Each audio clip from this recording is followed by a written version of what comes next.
Magandang araw! Bagong video na naman po ang aking hatid para sa inyong lahat. Pagpasensyahan nyo na guys kung ngayon lang ulit nakapag-upload ang Manang Marinyo. Kasi nga guys, gawa nga na may bago na akong trabaho at doon na rin ako na busy. Pero wag kayong mag-alala guys, pag okay na ako sa bago kong trabaho at pag may time na ako, sigurado ako na kukuha ako ng mga magagandang video na aking ihahatid para sa inyong lahat. For today's video, heto nga at inuumpisahan ko ng mag-pack ng mga bagay-bagay na ilalagay sa ating balikbayan box. Kung nakikita nyo, bali bumili pala kami ng dalawang junior balikbayan box kasi nga yung isa is bound to Leyte, yun ang ipapa-air cargo ni Jay, tapos yung isa naman is yun ang ipapa-check-in baggage niya na kasama niya na papunta ng La Union. Kung natatandaan nyo, may previous vlog ako na nung una is bumili kami ng mga malalaking balikbayan boxes at dahil mahirap punuin, heto nga at nakapag-decision kami na junior boxes na lang.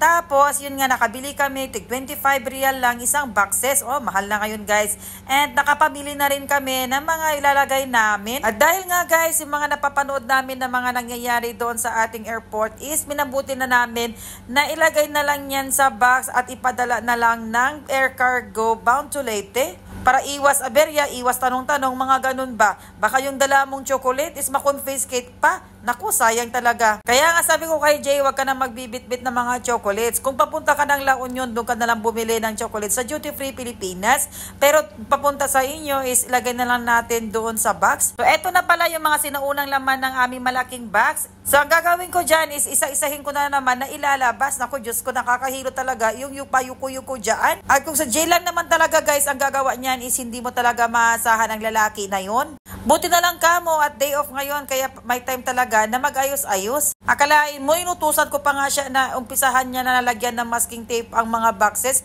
Pero wala talaga, ako pa talaga ang nagtapos niyan.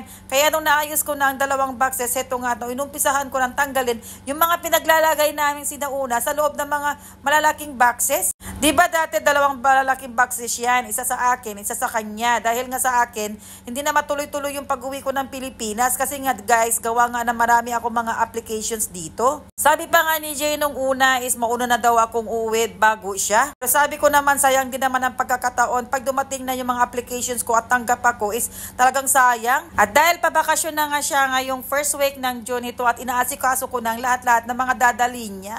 Ang usapan nga namin ngayon is kung pagdating niya is hindi pa okay yung mga applications ko is ako naman talaga ang magbabakasyon. So siya muna tapos ako. Dahil sadya naman talaga na napakabuti ng Panginoon sa amin, binigay na niya ang matagal ko nang hinihintay. Sabi ko nga sa kanya na pag iwala pa ito tapos magbabakasyon ka niya, mabubuang na ako talaga dito. Pero bago pa man siya magbakasyon ay heto at binigay na niya. Alam niyo ba guys na mananiniwala talaga ako na we will trust the process of the Lord. Yun din talaga ang lagi kong sinasabi kay Jay at yun din lagi ang pinapa-absorb ko sa sarili ko. May mga bagay-bagay talaga na kahit gustong-gusto natin makamtan at kung talaga iyon ay hindi para sa atin, ay hindi natin makakamit. Sabi nga nila na kung hindi talaga para sa iyo ay hindi mangyayari. Lagi ko na lang talaga iniisip na may mga bagay-bagay talaga na nakalaan sa akin. Magtiwala lang tayo sa kanya at magantay. Dahil kung talaga para sa atin ay mangyayari at mangyayari yan. Tulad nito guys, akalain mo talaga sobra-sobra talaga ang binigay sa akin ngayon. Isa lang talaga ang hiniling ko pero ang binigay ni God is dalawa. Kaya ang person na confused. Dumating pa yung point talaga na nagtanong na ako kay Jay kung ano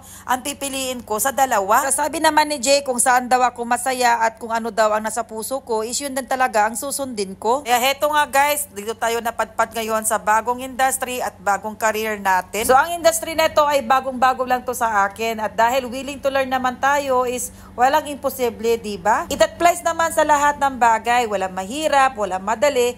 Ang importante, willing tayong matuto at ibibigay natin yung best natin. So sa mga naghahanap ng mga trabaho dyan, try and try lang. Kung hindi ka man makuha ngayon, bukas sa susunod na araw, ay huwag ka mag-give up. Isipin mo na lang na may mga bagay-bagay talaga na hindi para sa iyo. Malay mo, sa susunod na araw, issue na pala yung nakalaan sa iyo. Kaya keep going and try until you succeed, sabi nga nila. At kung may paglalaanan ka sa lahat ng mga ginagawa mo, is there's no room talaga to give up. Isipin mo na lang yan, paglalaanan mo na lahat ng mga ginagawa mo ay para sa kanila. Don't worry, dahil balang araw, lahat yan naman ng pinapanalangin mo at lahat ng efforts mo ay matutupad. Tapos mapapasabi ka na lang talaga na worth it, diba? So ayan guys, yung mga damit na kinuha natin sa malaking box ay tinitiklop na naman natin ulit at nilalagay sa mas maliit na box. Kailangan natin tabusin ngayon to guys kasi nga every Friday ang dispatch ng mga boxes papuntang Pilipinas. At dapat na nga ito makarating na to sa Pilipinas as soon as possible, gawa nga ng pa-flight na si Jay.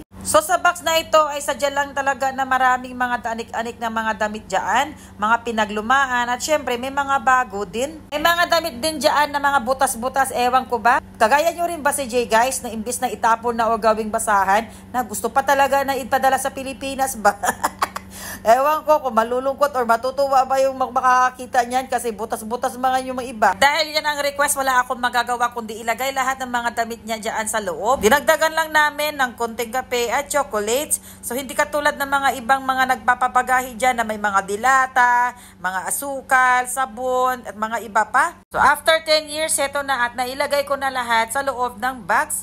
Hay, grabe na ang pagod ko dito guys. Eto nga, nilalagyan ko na siya ng masking tape. Kailangan natin ayusin at kailangan din na matapos ngayon. Tinawagan ko na nga pala si Jay dyan na sinabi ko na mag-print na lang siya ng kanyang pangalan, to and from, para idikit ko na lang dyan sa loob ng box. Ayoko kasi yun, sulat-sulat pa. Sa totoo lang, habang ginagawa ko dyan is parang may kirot pa sa puso ko, naks. Hindi ako natutuwa kasi mag-isa na lang ako dito. Iiwan na lang ako ng Jay ni 45 days ba. So ayan, finally natapos ko na itong box na ipapadala namin via air cargo. So papunta doon, sabihin na natin na maximum 5 days. Pag sinabi na air cargo, ang bayaran po yan guys is per kilo. So mas mabigat, mas mahal po siya. Hayan, at umpisahan ko na rin lagyan ng masking tape itong pangalawang box. Itong box naman ito ay yan yung check-in baggage niya na bound to La Union.